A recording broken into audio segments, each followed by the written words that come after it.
My country people, not be small thing, no. This man of God, one I dey see for my stream here, don't still break record. Hmm. Reverend Father Ejike Mbaka, he don't still break record though. This one when you can't talk, e no for put at all, my country people. Before we will go straight to the point of this matter, my first greet una good morning, good afternoon, good evening, based on where you are watching me from. If you're a returning subscriber, may God bless you. And if you like this video, you want to subscribe, free and turn on the notification bell. Thanks. Okay, my country people, not be smart, you know. This man of God does still come out or come break record though. Come let us know, say person when we dey campaign for, when we dey talk, say now he dey go, say that person is too stingy. You know, if he be Nigeria President Peter Obi, say Peter Obi too stingy, say Peter Obi na aka gum. You know, if he dey there, he can still ask a member whether they know they hungry. They say that they hungry. That they hungry. Yes, for the country, everybody they hungry, and people want good presidents, not be the one went there before, because the one went there before now you can't still campaign for them. Now you put them for there, say na Buhari, now they go, Buhari is a messiah, Buhari is a this, Buhari go do this one, say good road, good school, this one, say good work go there, fabricas go there, complaints go there, say lights go there everywhere, all street, say street lights everywhere. You go full, we not see anything as you campaign put for Buhari. You talk say Buhari na messiah. Later you can still change mouth, say Buhari is a failure, Buhari is a this, Buhari not do anything. Which one you can't do? Okay, now you can't come out again now. Can't talk say Peter Obi too stingy. Okay, that means Peter Obi not the share. You know, they share the national cake. Now this type of president now we want. The one when go feel they economize, know what they happen for the country, put lights, everything. If wait, we not understand Nigeria, they know they think on know they travel. If on go bode yibo, on travel go abroad, on don't see and say they don't take light once. They know they take light a year light day, good road, no kwakreko road, you know they all those wakan road, you know they. You go see graduate go graduate for school. You go see work they wait for them before you go graduate.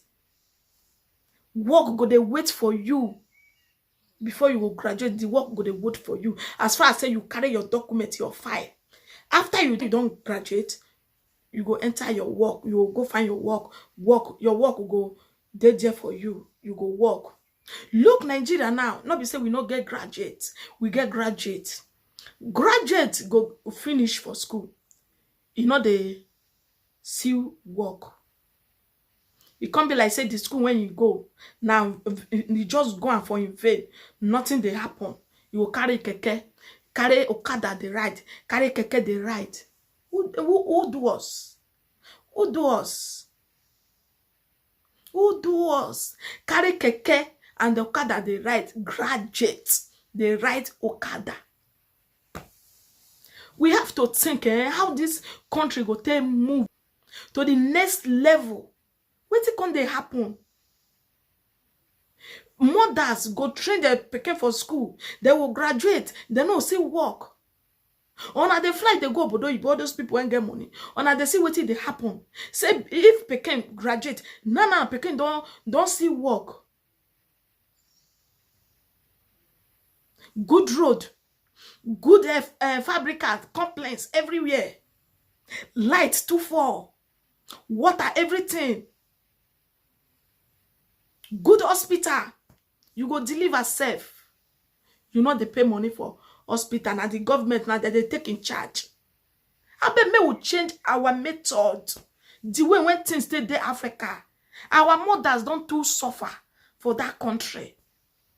The way when this man of God they ask the member, on are not they hungry, they can still the response say we they hungry oh, now hungry now be only problem when they Nigeria.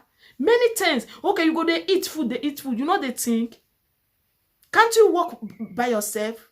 Can't you provide food by yourself? You put food for table and you they earn your money every month. You they earn for yourself. So as they take bundle Nigeria, I don't understand. May some Nigerians, may they wake up, may Nigeria youth, may they wake up, may not get on a PVC, may we vote for the right person.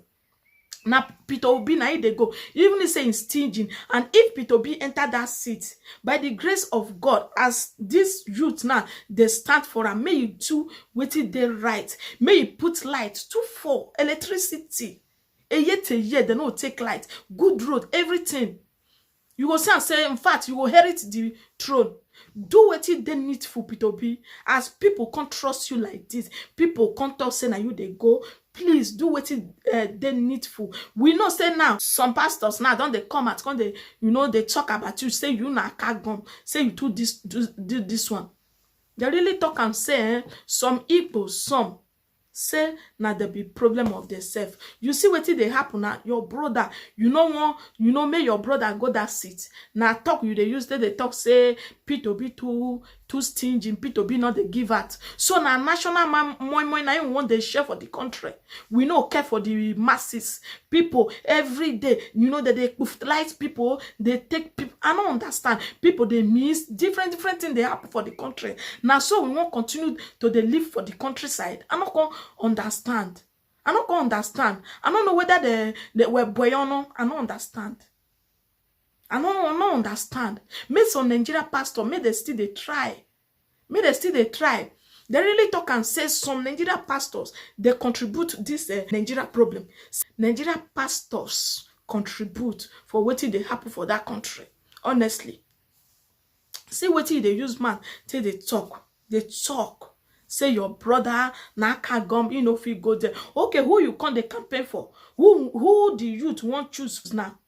Okay, now people when they hand don't they shake, our forefathers, I don't understand. Our grandfather will come they rule this new generation.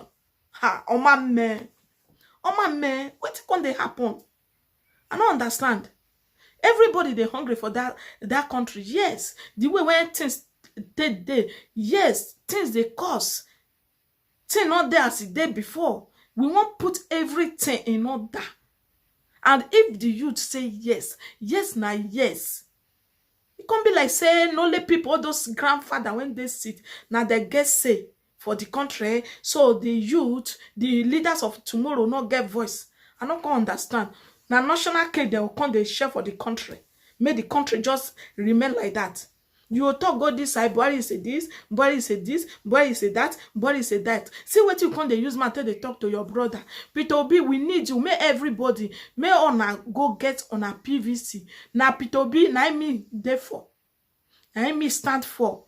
If you watch that man Matt, the way when they, you will not say he go do what he go better for that country. My country people, now yeah, I want for live on for this video. May I watch where this man for the soccer.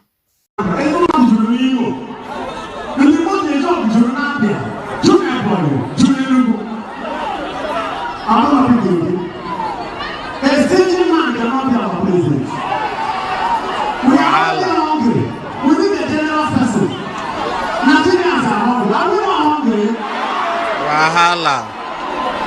Oh.